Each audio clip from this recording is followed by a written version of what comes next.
Wait, where are you going? Hear me out!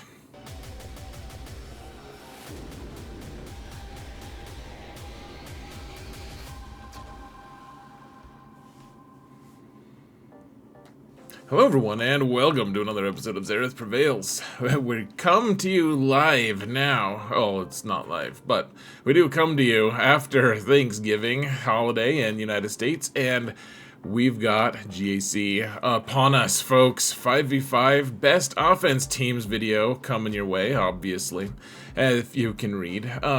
We also have the 5v5 best defensive teams that's in a different video, released at the exact same time on the same awesome channel. It's going to be linked in the video description, and then the day after this I'll be putting out a 5v5 more baseline level teams, and hopefully that'll be more relatable to the smaller accounts out there. But for now, we're doing good, folks. Huge shout out to my patrons. By the way, you guys are amazing. Thank you guys so much for your support. I couldn't do this without you. Thank you guys, seriously, so much. I love you guys. And if you want to support this channel for free, folks, all you gotta do is hit that thumbs up button, like, subscribe, comment. Let's mount that algorithm, shall we? Let's get this thing fired up. We're almost done with 2024, which is crazy, to say the least. So let's get to it here, folks. We're talking about the best 5v5 teams. So, let's see. On offense, here's the big question. The choice of our time here, folks. What do we want to do with Plo Koon, and what do we want to do on defense? That's the big question here, is what do we do on defense?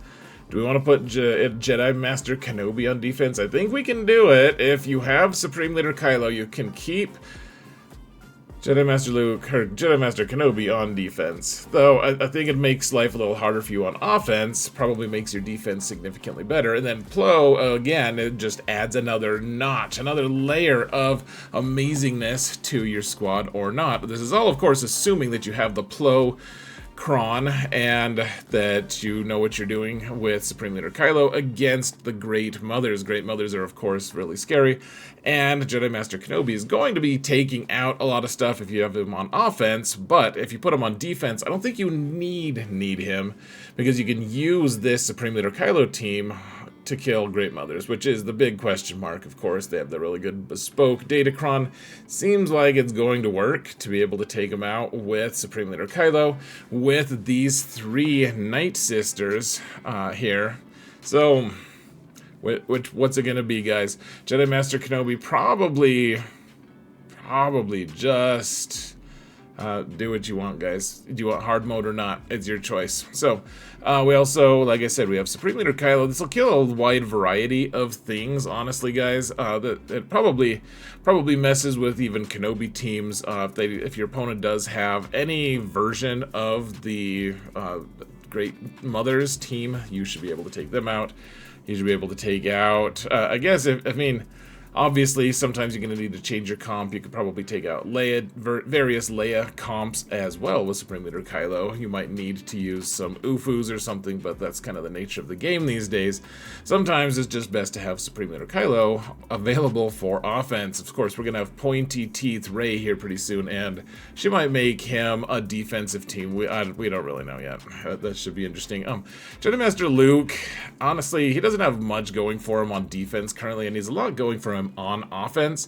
He's going to take out, honestly, you're going to take out a lot of Rey teams, or you're going to take out a lot. I mean, you could take out Kenobi with this squad as well, because remember, if you have the Jedi stun on special level 6 Datacron, you're going to be able to just stun lock a lot of these teams. And with Jedi Master Luke, you're doing it well. With Plo, you're doing it even better. Now, if you get your Ezra really fast, I've seen a couple videos, if you get him faster than Cat, then you're able to, you could actually, as crazy as this sounds, you could actually just use Jedi Revan lead with Ezra, and you can take out Kenobi squads. I don't know if that's recommended. You have to have a really fast Ezra, But it's kind of a fun idea. I don't know. The thing about this is, folks, there's a lot of good teams this time around, and whereas we miss out on a little bit of the fun, like the off-meta stuff that I usually talk about, if we go, the route of empowering our Galactic Legends. And also, in some of these instances, it doesn't make a lot of sense to just, like, overcharge your Jedi Revan team when you could just use your Jedi Revan team with Jedi Master Luke. Now, of course, if you don't have Jedi Master Luke, then you're in luck. You could just use Jedi Revan. But one way or another, like this squad is probably the best version of it. Of course, if you want the best version of Kenobi on defense, you probably put Plo with it as well. Anyways, the Jedi splits are always going to be complicated, but there tends to be so many teams out there these days, especially in 5v5 where we only have to kill 11 teams. You're going to have a lot of teams that you just have to kind of fold in on one another, and it's kind of depressing, but that's just how it works. So, Jedi Master Luke, this is a pretty strong version for him right now, just because he's able to stun lock a lot of your opponents, which is really nice. And putting him on defense doesn't, they can stop a few things, but there's enough off-meta things out there that don't care about his stun locking shenanigans that you probably benefit from just keeping him on offense, honestly. Lord Vader, now here's one. If you want to get real sneaky and stuff, it's not as good as it was a couple months ago, maybe even just 1 month ago, where you could have Traya lead with Lord Vader and just have like a Sith team. Like, it still kind of works, honestly. Like, it's going to stop a lot of teams, but the question is, like, what exactly are you trying to go for? So, what I think is probably the best answer with Lord Vader at this point, and it's disappointing, guys, because I know I'm like, guys, I used to like Lord Vader, and now he's not as good. And there's a lot of people who are like, dude, he was never good. And that I feel like that's just, not just feel, I know that's false. Unfortunately, now he is just not as good. Like, Bo-Katan just destroys almost every iteration of him, and so if you want to put him on defense, you have to put something that's going to stop Bo-Katan, and the only thing that really probably does that, maybe, is like Traya lead with Lord Vader, and I don't even know if it does that with the current Kron set. I guess your mileage may vary. The other nice thing about keeping him for offense, however, is you can put Maul on a different team, so you can have reinforcements on your Seer Malicos team if you need it against Rey, against whatever other madness you have. And then Lord Vader can take out like a B-level team if he needs to.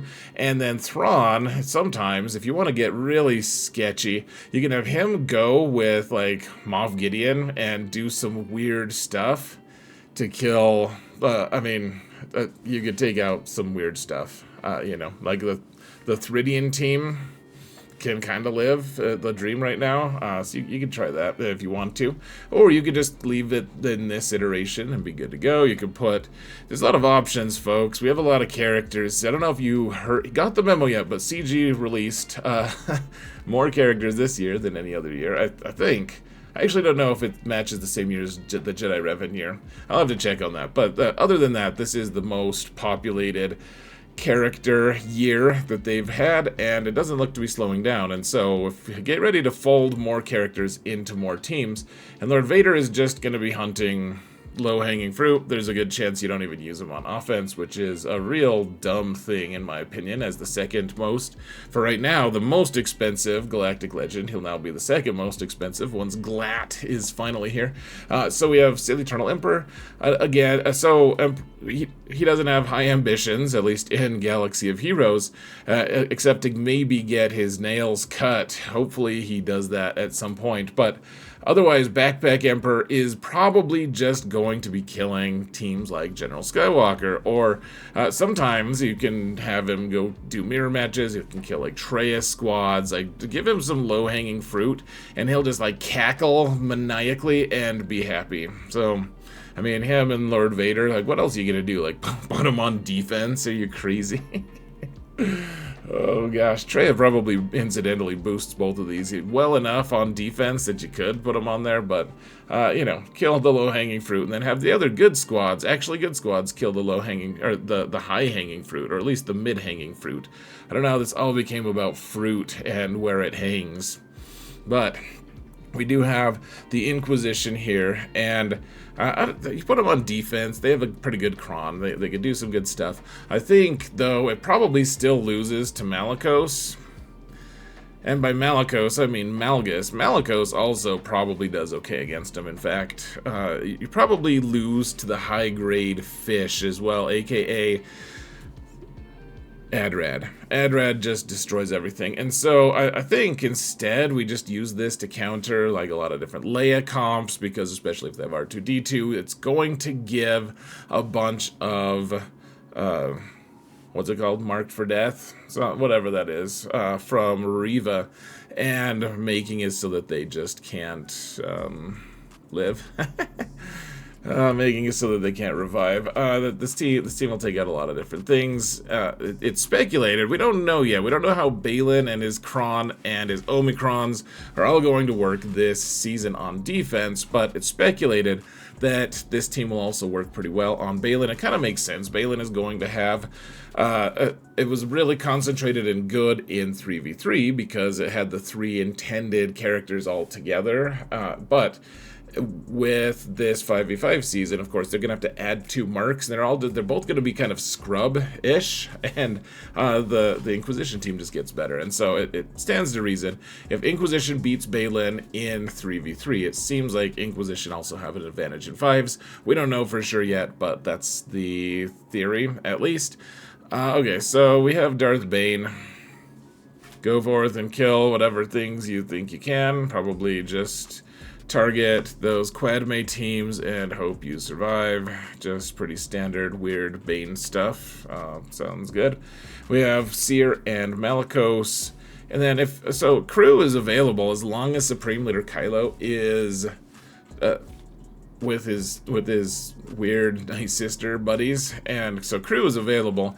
He can go with Seer and be the tank.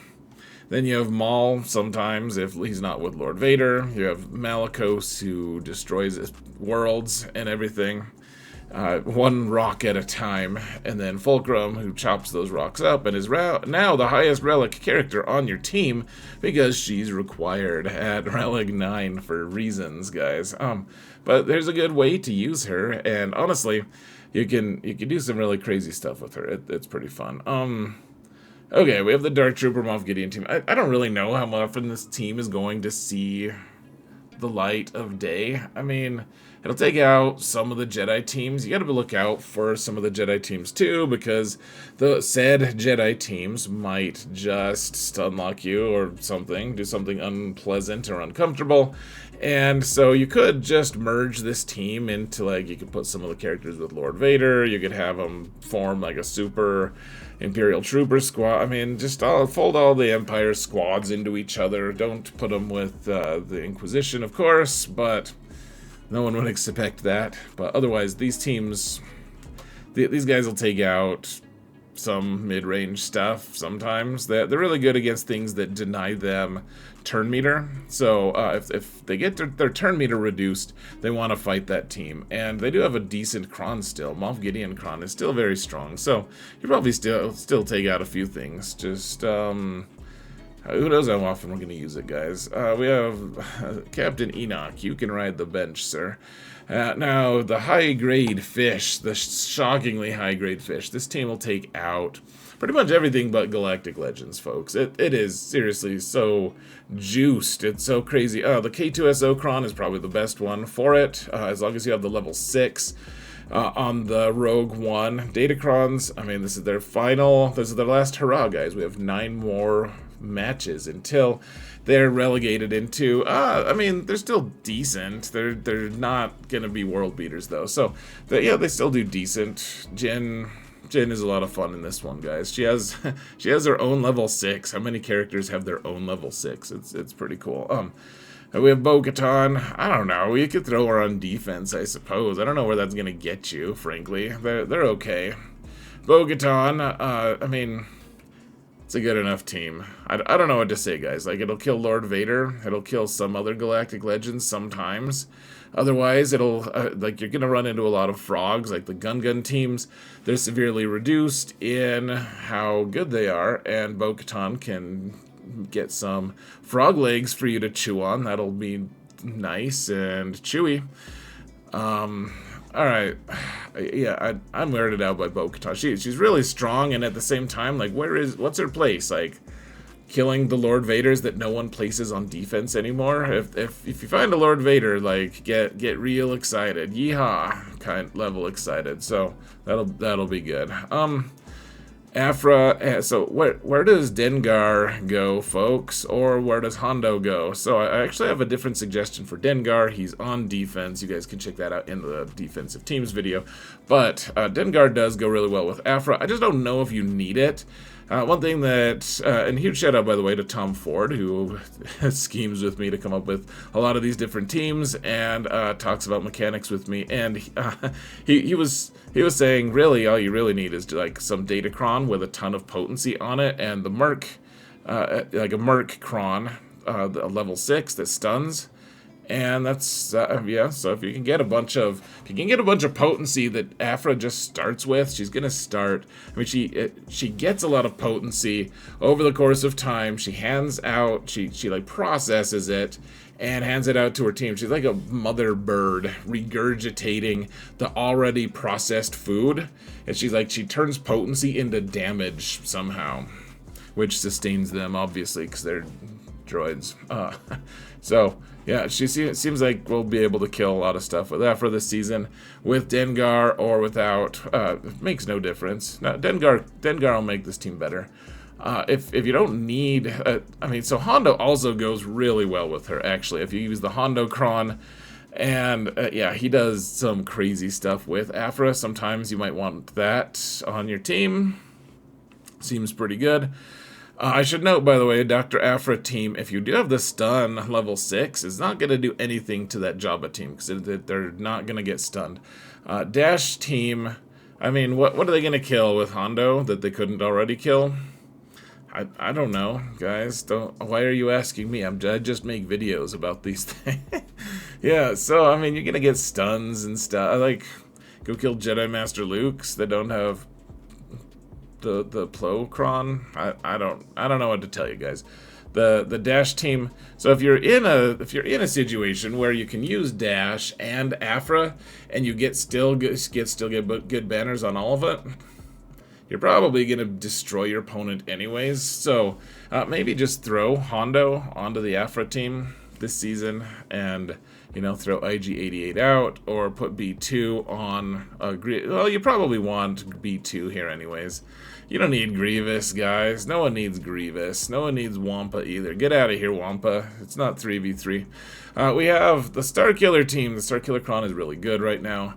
I don't think you need anything else. One thing that Tom pointed out is if you make your Starkiller faster than Mara Jade, which is really tough to do and not going to be something I actually try to do, but if you do that, then you can kill the Rey teams really easily, because he can dispel Rey really easily with his AoE once he does that, because they also have to start with Foresight, because Rey is going to have Ezra on it a lot this season. If Rey has whatever his name is, Ezra on it a lot, they start with Foresight. Starkiller can dispel it, then Mara Jade can do her thing with her AoEs and start with all the turn meters. So it's a good note. I'm not going to do it. I think I'll just use the Starkiller team to kill other stuff, honestly. But you could do that and then kill Rey teams with it if you're really ambitious.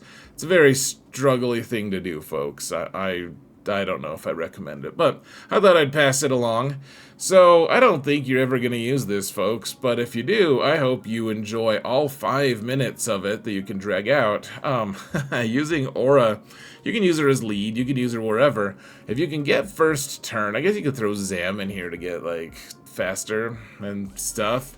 But, I mean, Aura, and if you put a lot of mercenaries on the team, you can have them all stunning people in no time and just get you kind of live the dream with all this stunning, honestly, guys, because Aura gets a bonus turn every time someone gets stunned, and the level 6 mercenary, as long as you do a special, someone gets stunned, and Aura stuns on basic, and so you can just kind of live your dream, guys. It's a good time. If, you know, you just get an endless loop with bounty hunters. I don't know who you'd use it against. I'm sure you'll find someone. You could throw Zam in there and kick Fennec to the curb. I don't even care, guys. Go be ruthless. It's December. It's time. The time for ruthlessness is upon us. We have Grievous without B2. So don't use it, probably, unless you're desperate. Have fun with that. Iden. I don't write lulls lightly on the squad. Like, is this a good squad? No, it's just all the leftovers that don't screw the team over. And we do have Sortie. I mean, just some droids. Like, we have BB-8 left over perpetually, just in perpetuity. We have T3 that's left over. L3, T3, BB, Sortie, man, I don't care, guys. Go use this team. Like, it should be, it'll actually probably kill some stuff this season. I don't know what it's gonna kill. It'll do something, trust me. That's what she said. Yeah, I don't, it has a good cron. You put it on defense, people just use Bad Batch on it, and you lose. So you probably keep it for offense and don't attack Bad Batch because you might lose if the AI is dumb, and if your opponent is dumb enough to put Bad Batch on it. On defense, then they suppose they deserve what's coming to them as well. So that's it, folks, for the offensive teams. We'll talk about defensive teams in the other video. On the other side of this, there's probably a video link popping up below my face at some point, either now or previously or in a few seconds. And otherwise, you can check the video description for that link. Guys, I hope you have a wonderful 5v5 season. I hope you have a wonderful Christmas season, if that's something you celebrate. And I'll see you in the next one. Thank you all so much for watching. And remember that in all things, I hope that you prevail. Take care, folks.